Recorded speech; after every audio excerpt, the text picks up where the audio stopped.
Assalamualaikum warahmatullahi wabarakatuh. Perkenalkan, nama saya Imelda dengan akhiran NIM 050 dari kelas PIOT B. Tujuan saya membuat video ini semata-mata untuk mengerjakan tugas final atau tugas akhir dari mata kuliah insan berkebutuhan khusus.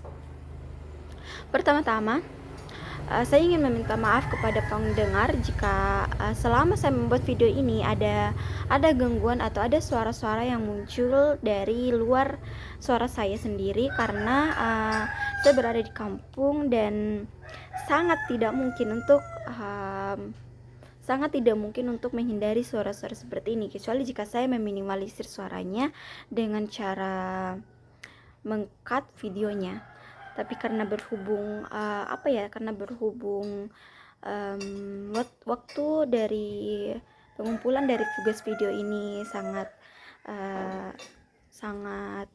singkat, jadi mungkin editnya pun juga nanti tidak terlalu maksimal. So, langsung saja pada pertanyaan pertama, yaitu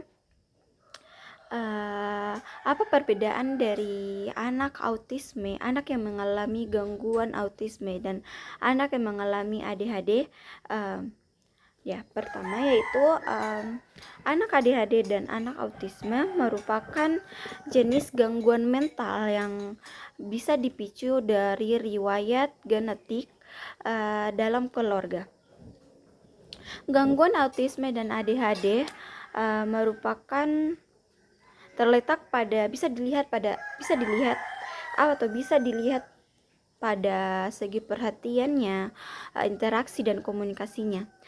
Pada segi perhatian, anak autisme lebih cenderung atau lebih ingin fokus pada hal yang ia inginkan, sedangkan anak ADHD lebih cenderung untuk menghindar dari hal-hal yang membutuhkan konsentrasi tinggi.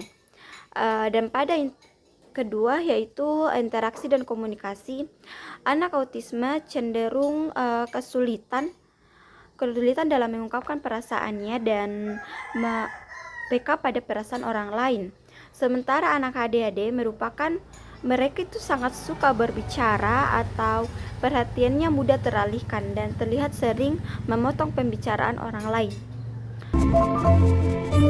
Baiklah, langsung saja ke nomor 2, yaitu pertanyaannya itu anak berbakat merupakan salah satu kategori dari anak berkebutuhan khusus. Berikan alasannya, uraikan hambatan yang dialami anak tersebut dan bagaimana Anda sebagai pendidik menanganinya. Anak berbakat atau gifted child termasuk dalam kategori anak berkebutuhan khusus karena tingkat kecerdasan yang tinggi membuat anak merasa aneh pada dirinya sendiri, dan anak yang mengalami gifted child ini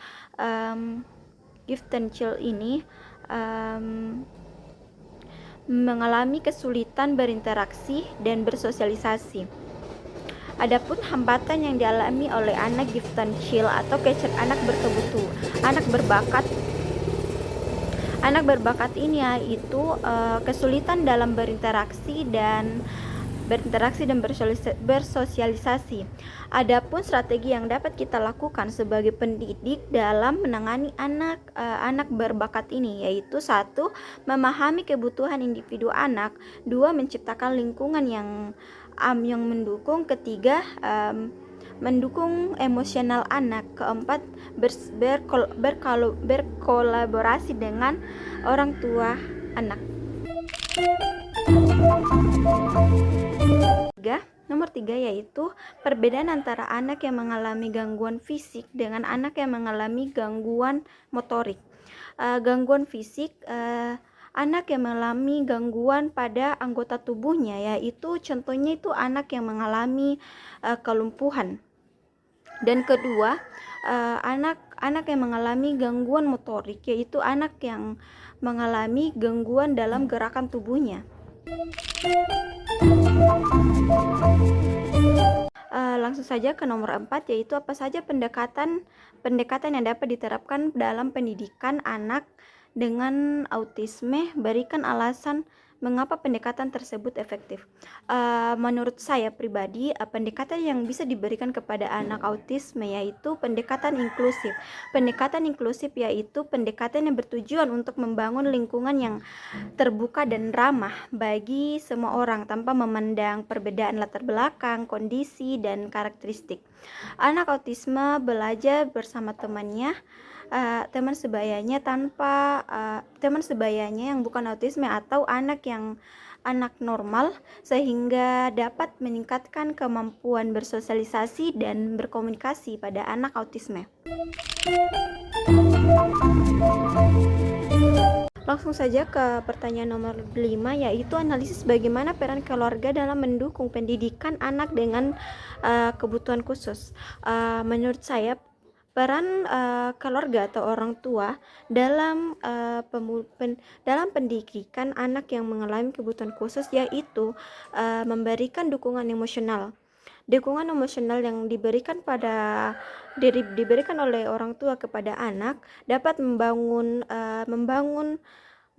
kepercayaan diri anak dalam menghadapi kekurangannya. Dan yang kedua itu berkolaborasi dengan guru dari anak tersebut, berkolaborasi dalam pendidikan. Contohnya, orang tua senantiasa selalu bertanya perkembangan dan hambatan yang dihadapi oleh anak dalam pendidikannya. Itu saja. Nomor 6 yaitu tantangan yang dihadapi guru dalam mengajar anak dalam gangguan belajar, disleksia, Down syndrome, dan gangguan bicara di kelas inklusif.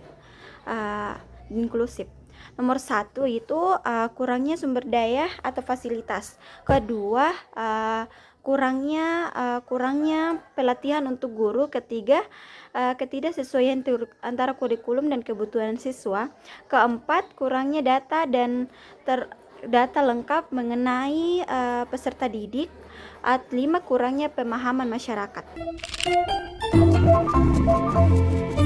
Langsung saja kepada pertanyaan nomor 7, yaitu seorang anak dengan gangguan ADHD sering mengganggu teman-temannya di kelas, berlari-lari, dan kesulitan fokus dalam mengerjakan tugas.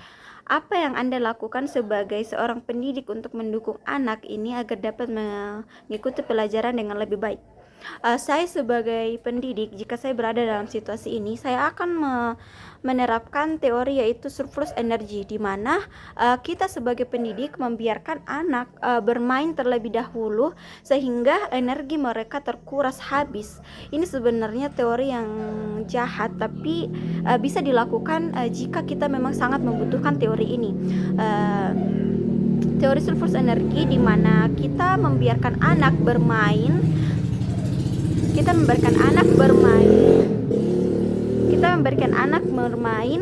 sepuasnya, sehingga anak akan merasa lelah dengan permainannya itu sendiri, dan anak jika diberikan hal, maka dia akan lebih fokus.